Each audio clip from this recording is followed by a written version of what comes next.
hari ini spesial untuk kalian yang pengen belajar tentang dunia investasi. Jangan sampai keblowo ya bahasa Inggrisnya, salah bahasa Jawanya, jangan sampai keliru untuk memilih investasi yang bisa memang zaman anak-anak zaman now itu mengenalnya dengan istilah cuan. Cari cuan itu memang sangat menarik ya, apalagi mahasiswa sekarang atau era-era zaman milenial sekarang sudah mengerti dunia investasi. Tapi jangan sampai salah untuk memilih investasi mana sih yang memang boleh dipilih dan mana yang memang harus dihindari.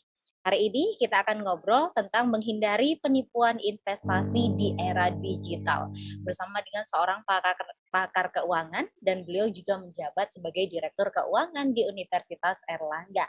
Assalamualaikum Pak Ardianto. Waalaikumsalam Mbak Biro.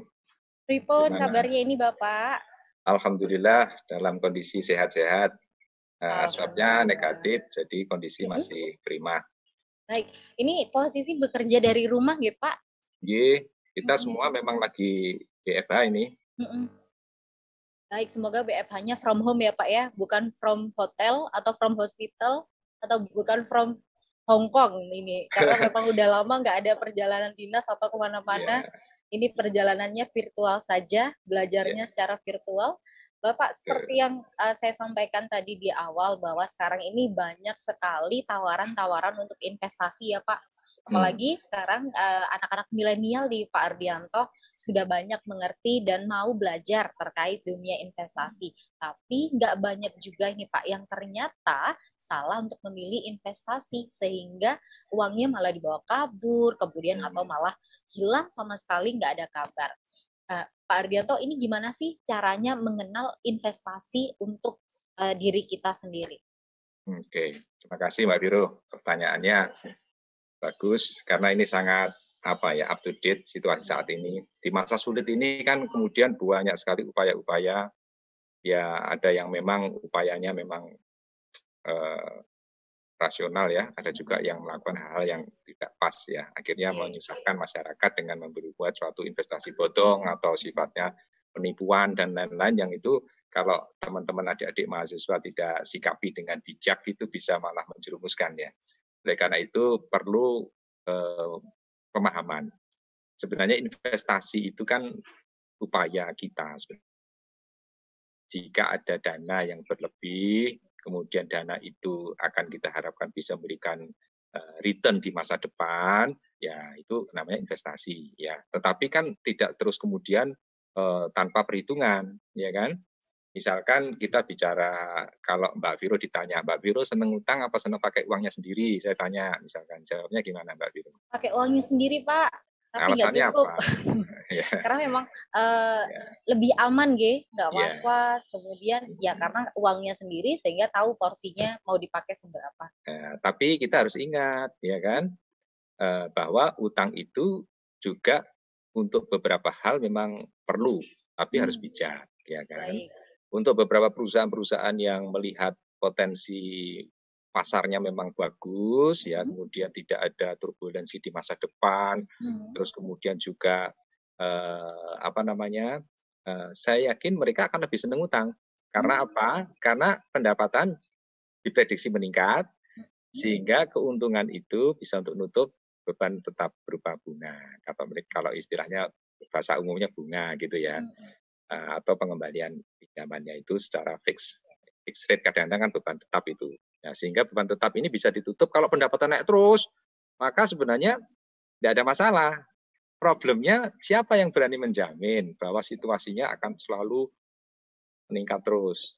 Ya, uncertainty inilah yang menjadikan kita harus berhati-hati. Oleh karena itu, kalau soal utang sih nggak masalah, semua orang pasti lebih senang utang, karena nggak perlu mengeluarkan uang sendiri, tapi pendapatan bisa bertambah. Kalau memang keuntungannya ada usaha kita. Nah kalau kita nggak punya penghasilan, nggak punya pendapatan, terus kita ngutang, dari mana kemudian kita bisa membayarkan beban yang muncul, apalagi beban tetap ya. Nah, apalagi kalau pendapatan kita makin turun, kalau pendapatan turun beban tetap, itu artinya kan menjerumuskan kita, Mbak. Oleh karena itu kita harus bijak antara memilih apakah kita harus menggunakan dana sendiri atau ngutang, atau perlu kita investasikan sisa uang kita. Kalau tadi konteks pembicaraan kita kan investasi artinya ada dana berlebih sebenarnya.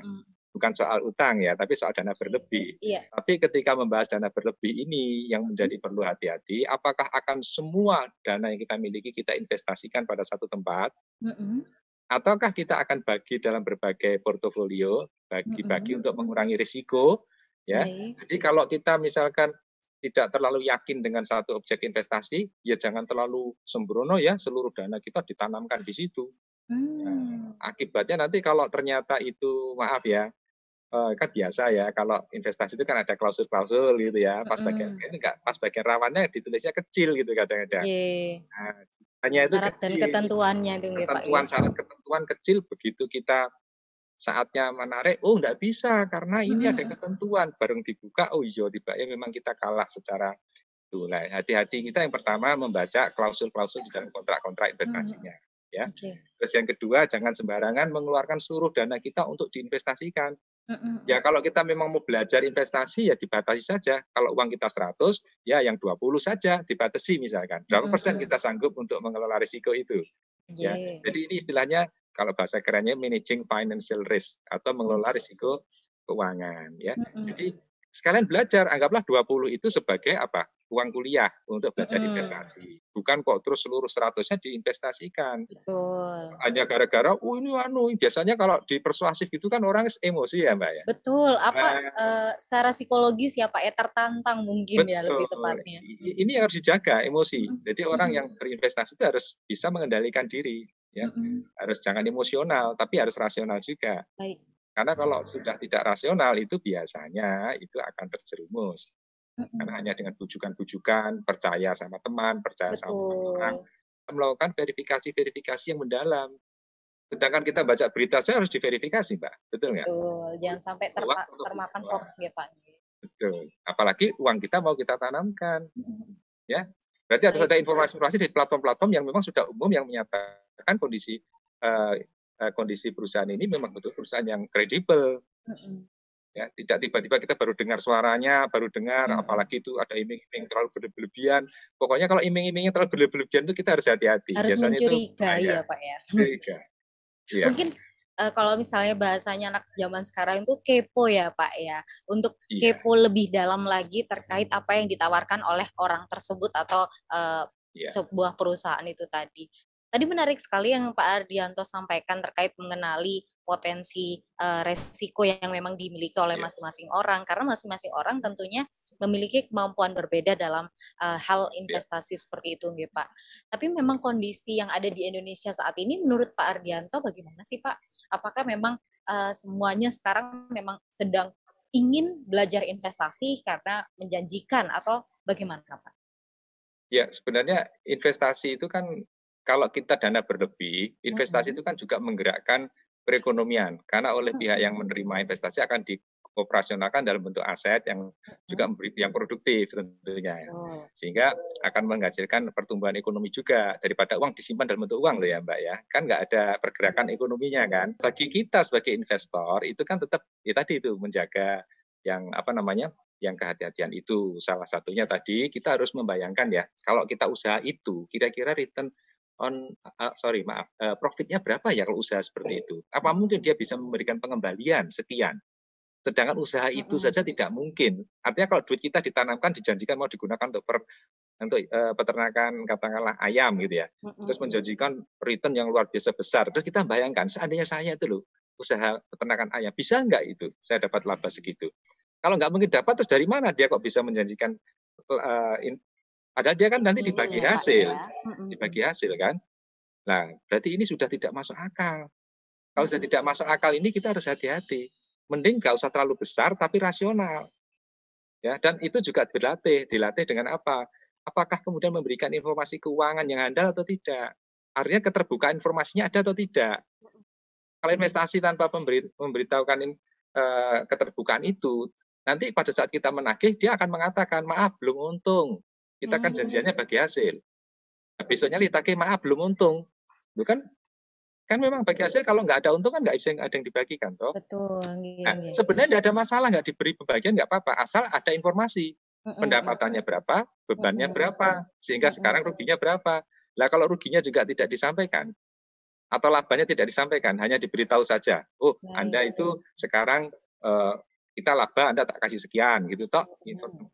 Kecuali kalau memang kita bergerak pada investasi-investasi yang kita tidak bisa mengakses ya informasi itu. Yaitu berarti kan memang agak susah ya kita untuk bisa memprediksi itu. Oke, Tetapi baik. bagi teman-teman yang akan join kerja misalkan dengan teman lain, misalnya apa itu apa istilahnya biasanya itu? Kolaborasi ya Pak ya. Kolaborasi. Akan ada toh teman yang punya bengkel. Ayo kamu bantu Betul. aku kasih modal, nanti aku tak usahakan, nanti kita bagi hasil kan gitu ya. Nah Betul. kalau ada informasi bagi hasil, tentunya Nggih. kita yang menginvestasikan itu harus bertanya, bagaimana cara kamu menyampaikan laporan laba ruginya, ya kan? Berarti dimulai dari hal seperti itu saja bisa mencari tahu ya Pak ya, apakah Iya, kemudian nantinya pembagiannya jelas, iya kemudian itu laporannya jelas seperti itu. jelas gitu. Nah, seperti yang saya ketahui Pak Ardianto, banyak sekali kan jenis investasi, misalnya kalau saya, karena memang saya suka dengan emas, sehingga saya memilih memegang secara fisiknya emas logam mulia, kemudian ada juga teman saya yang mungkin reksadana, kemudian ada juga yang kemarin teman-teman memang lagi hype terkait dengan SBR yang memang dijual dan bisa dibeli oleh masyarakat secara umum. Dari hal-hal yang seperti itu, mana yang mungkin lebih menjanjikan Pak Ardianto? Ya kalau bicara mengenai pilihan itu kan setiap orang punya penilaian berbeda-beda terhadap investasinya. Misalkan yang megang emas akan berpikir kalau emas itu kan tidak mungkin apa namanya saat jelek-jeleknya turun nanti bisa naik lagi kan gitu ya. Karena kelangkaan sumber daya mineral kan pasti emas kan makin lama ya makin susah kan itu pasti akan naik. Juga yang berpikir wah ini kak kurang pergerakannya kurang signifikan deh. Kalau ini mungkin lebih aman reksadana, lebih dijamin pemerintah, ya boleh juga. Jadi kalau soal pilihan-pilihan mana itu preferensi seseorang dan juga keberanian seseorang dalam hal memegang risiko itu juga menjadi penting. Jadi saya tidak bisa mengatakan lebih baik nyimpan emas gitu ya, atau sebaiknya reksadana itu tidak, tetapi silahkan sepanjang Anda itu memiliki satu preferensi yang cocok. Ya, apalagi yang penting itu secara platform keseluruhannya aman dulu, ya kan? Kalau sudah aman, sudahlah itu kita nikmati saja, ya kan? Ya sudah, jangan terlalu begini. Waduh, ini kok kurang, ini kurang sedikit. Tambah yang ini nanti bisa-bisa ujung-ujungnya diinvestasikan pada yang berisiko tadi. Karena yang dikejar adalah cuannya kan. Padahal yang cuan makin besar itu makin berisiko. Resikonya juga High risk kan mengikuti high ya Pak return, ya. high risk high return. Maka makin menjanjikan risiko, makin menjanjikan return, makin berisiko. Oleh karena itu, yang pengen tenang-tenang saja, menghemat jantungnya biar tidak deg-degan, yaitu ya pilih investasi yang aman, yang sudah pasti megang aset ya. Ada juga yang udah saya tak nabung emas, nanti kalau udah banyak saya investasikan dalam bentuk aset, saya beli rumah atau saya belikan rumah kan juga tanah seperti itu ya Pak ya, betul. Oke. Nah, kalau Jadi beli tanah itu syaratnya satu, pasti harus verifikasi tentang keabsahan. ya betul. Gitu Iya ya. ya. Jangan sampai Jadi terus memang semuanya memang harus dihati-hati oleh diri sendiri ya Pak. betul. Kalau memang dari beberapa kasus yang terjadi penipuan-penipuan sampai terkait tanah sekalipun beberapa kali ada banyak sekali berita tentang surat tanahnya double sampai beberapa kopi ada yang memiliki menyatakan keaslian surat tanah tersebut. Berarti apa yang harus dilakukan oleh kita sebagai investor, Pak? Ya, itu tadi pengecekan sampai ke akar-akar dokumen yang akan mendukung investasi kita. Itu kalau memang kita punya saudara, punya teman ahli hukum untuk mengecek kontrak-kontraknya, silahkan gitu loh. Kan kita juga mungkin punya uang tapi nggak punya kapasitas dari aspek legal. Nah, kalau punya teman, punya orang yang ahli, silahkan di-sharing, ditanyakan ini bagaimana.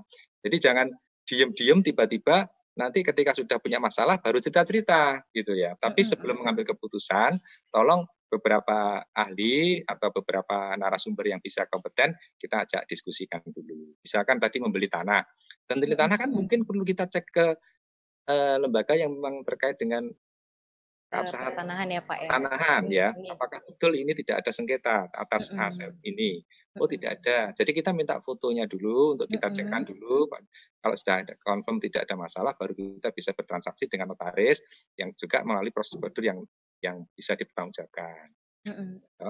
Jadi jangan asal baca di koran jual tanah, jual ini terus langsung beli, kirim transfer duit, lah itu sudah berbahaya sekali. Nah, termasuk juga tadi membeli emas, itu kan juga kita nggak tahu keaslian emasnya. Apakah ada sertifikatnya atau beli di jalan temu orang kan juga harus berbeda ya, hati-hati. Nah, itulah yang menjadi pertimbangan kita. Karena adik-adik semua mahasiswa, yang penting sekarang adik-adik jangan sampai pada saatnya kita belajar harusnya fokus, kita punya kepikiran-kepikiran dengan permasalahan-permasalahan yang aduh duitku nanti hilang atau apa, sudahlah kita tenang, investasi yang baik, tidak investasi bodong, carikan informasi yang paling akurat, narasumber yang paling akurat. Seperti Mbak Viro sudah cerita, Mas, reksadana tadi yang kelihatannya yang sudah punya platform-platform yang memang sudah tidak ada masalah-masalah. Ya, tapi kalau ada investasi baru yang kita sama sekali belum pernah kenal, atau reputasinya masih kita ragukan. Betul. Nah, ini kudu harus jadi lama. PR ya Pak ya. PR lama ini. Betul. Ini memang kalau boleh saya bilang ini derawasi gitu Pak, karena memang berkaitan tentang uang. Sekali investasi kalau misalnya memang salah, jadinya ya bisa-bisa uang kita hilang dan tidak ada harapan lagi untuk bisa menghasilkan cuan seperti yang memang kita ekspektasikan. Lagi-lagi kalau misalkan memang saya bisa sedikit ambil dari Pak Adrianto adalah lebih mengenal diri sendiri lagi nggih Pak, mana yang memang bisa mengendalikan diri, menentukan cocoknya untuk yang mana. Seperti itu mungkin ya Pak ya. Iya betul. Ini kan ada Merdeka Belajar Mbak. Betul. Jadi kalau teman-teman FK, teman-teman dari non-ekonomi mau ngambil pelajaran manajemen keuangan kan bisa. Saya dulu pas kuliah tuh belum ada loh Pak. Jadi bisa saling tukar-menukar. Dulu saya tuh taunya memang teman-teman saya yang FEB itu karena memang ada kelas tentang saham, tentang investasi seperti itu Pak. Terus ternyata saya itu boleh itu belajar di ekonomi dulu, belajar bagaimana membaca laporan keuangan. Bahkan teman-teman non keuangan kalau mau belajar laporan keuangan itu bagusnya apa Mbak?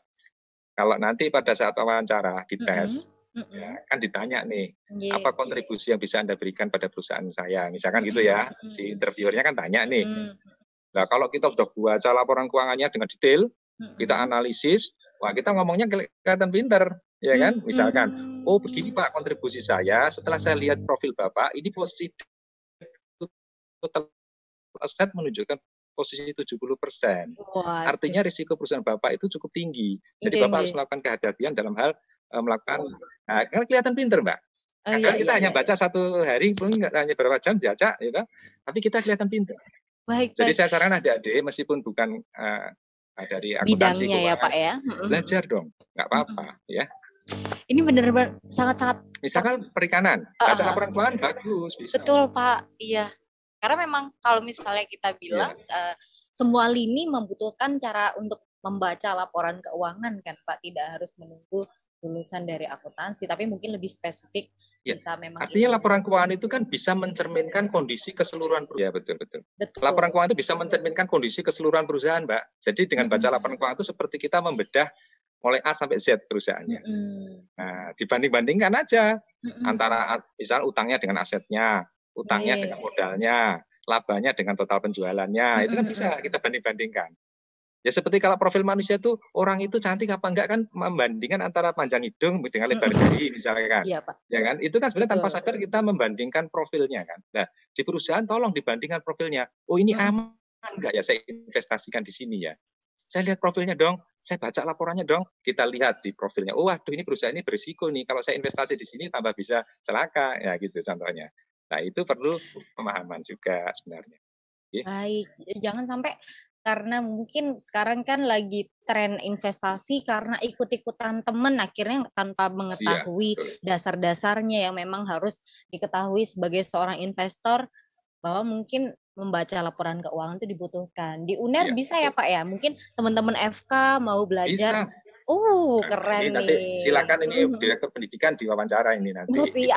Bagaimana cara bisa mengikuti kelas betul-betul. Ini menarik sekali nih Pak. Kalau misalnya saya memang ada kesempatan kuliah lagi dari S1 lagi, kalau misalnya saya dulu apa yang akan saya sampaikan kepada diri saya dulu ketika saya masih semester 1, saya akan belajar mengikuti proses Merdeka Belajar itu tadi, bisa belajar. Ini kemewahan betul ini, Mbak. Iya, kemewahan Pak. Betul. Orang belajar bisa belajar lintas fakultas, dan tidak hanya di UNER saja, tapi teman-teman UNER juga bisa belajar di universitas lain, dan universitas lain juga bisa mengambil ilmu dari dosen-dosen yang ada di UNER gitu ya Pak ya konsepnya. Saya juga sangat-sangat bersyukur ini adik-adik makin kaya ini dari segi ilmuwan karena sudah punya wawasan yang dari UNER, nanti juga ada sedikit polesan dari berbagai tempat. Ini menambah pengalaman. Ya. Betul. Mungkin ini memang salah satu usaha dari pemerintah Indonesia juga nggih Pak nggih, bahwa UNER juga turut mendukung mencetak generasi-generasi bangsa yang siap bersaing dalam skema global sekalipun seperti itu. Nah, harus diingat Mbak, ada satu Mbak Viro, kita kadang-kadang lupa. Kita ini diberi kemewahan seperti ini. Ya, Pak. Berarti kan mahasiswa lain juga diberi kemewahan. Artinya kalau kita merasa pinter, orang lain juga bisa jadi mereka juga pinter. Nah, oleh karena itu bagaimana kita ini harus berlari lebih kencang. Jadi mahasiswa UNER harus lari lebih kencang karena kita merasa kencang, nggak taunya orang lain kan juga sama kondisinya. Jadi lebih kencang larinya kita. Jangan sampai keliru ya Pak ya. Nanti anak UNER jadi ngekos sendiri di UNER, yang lain malah merajai yang di Universitas Erlangga sendiri. Jadi ya, insya Allah challenge-nya ya mahasiswa UNER nanti kita dorong juga.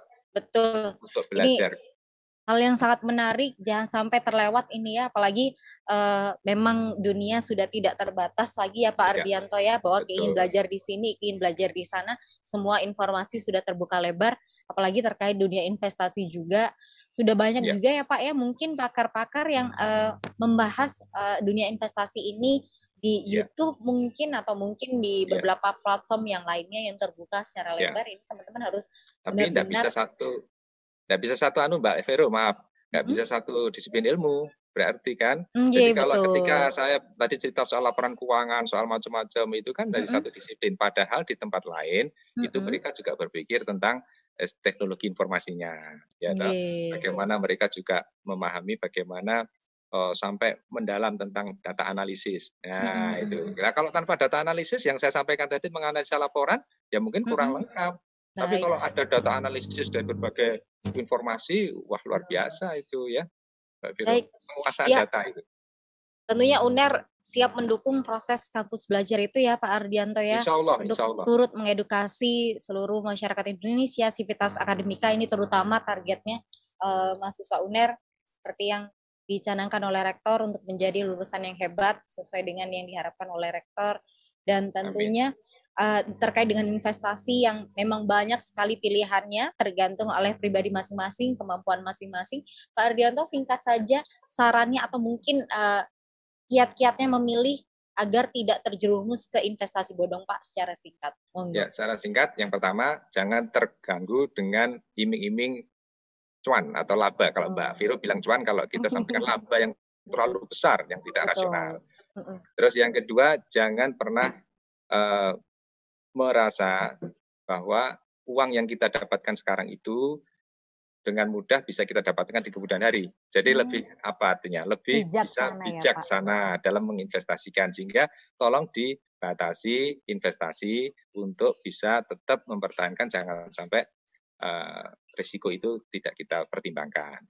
Terus yang ketiga, belajar terus untuk bisa memahami apa yang ingin kita capai, tidak hanya dari satu disiplin ilmu, tetapi tolong kaitkan dengan penguasaan multidisiplin, agar nanti dalam hal investasi pun kita bisa punya berbagai informasi, membaca satu masalah itu eagle eyes, melihatnya dari mata elang, dari atas, oh seperti ini, bukan melihat dari satu sisi saja, sehingga kita tidak tertipu, tidak terjebak, dan tetap konsisten. Jangan lupa kita berdoa, ya, semoga diberi lindungan oleh Allah Subhanahu Wa Taala dan mendapatkan barokah setiap langkah kita. Demikian Mbak Viro. Amin. Terima kasih. Ini ilmunya kalau bahasa anak sekarang, bahasa anak sekarang ini daging semua Pak, bergizi tentunya.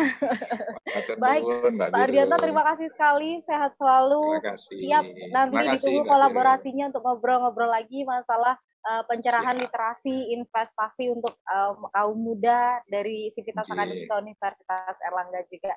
Terima kasih untuk seluruh pemirsa ya. Benar Channel, terima kasih. Jangan sampai lupa untuk subscribe ya, dan terus like dan juga share video ke semua media sosial Anda. Saya Viro pamit undur diri. Terima kasih, sampai jumpa. Wassalamualaikum warahmatullahi wabarakatuh.